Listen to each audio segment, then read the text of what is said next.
no one knew what really happened. Until now. It was a cold night in Middelfart, Denmark, December 30th, 1957. Just before midnight, a boat burst into flames out on the Little Belt Strait.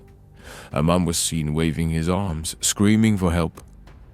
Under one arm, he held the lifeless body of a child. The man rescued from the icy water was 32-year-old shipbuilder Erik Breving. Moments earlier, he had set off in his motorboat to move it to a safer harbor. On board were his friend Torben Berber, his boss Bang Hansen, his wife Inger, and her 3-year-old son. Breving claimed the engine failed and suddenly exploded. The boat caught fire. People jumped into the freezing sea. Only Breving survived. The child died.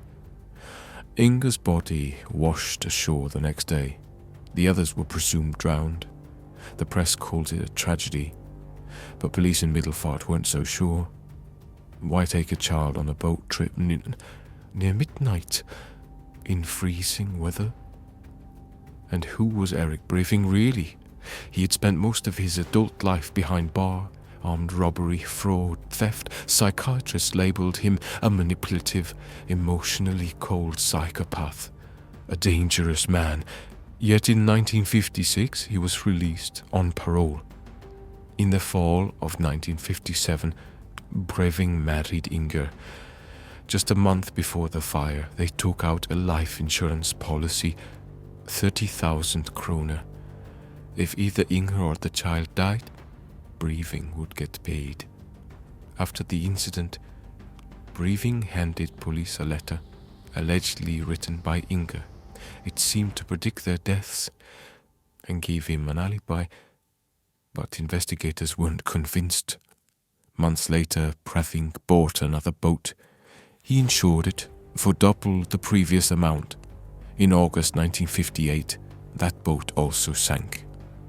Police found it had been intentionally sabotaged from the inside. Breving had even offered money to 2 friends to sink it for him. This time he was arrested. And the truth started to surface. A former cellmate came forward. He told investigators that back in 1956, Breving had shared a detailed plan for the perfect crime. A plan that sounded eerily similar to what happened on the Little Belt. The case was reopened. The national police, the Reiseholder, took over. What they found was chilling. Autopsies revealed a strange detail. The victims still had their shoes on. Could they have been unconscious before drowning? Experts examined the bodies for traces of a deadly poison. Bladin. Breving's boat was recovered from the seafloor. Contrary to his story, the motor hadn't come loose. It was still bolted firmly in place.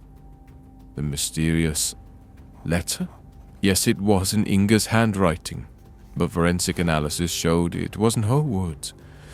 In June 1961, the trial began in Odense. It became a national spectacle.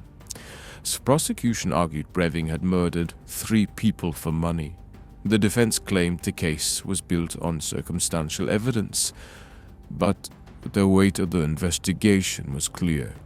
Breving was found guilty. He was sentenced to life in prison. The case of Erik Breving is a chilling reminder. Some criminals will go to terrifying lengths to stage the perfect crime. But no matter how well a plan is made, truth has a way of rising to the surface.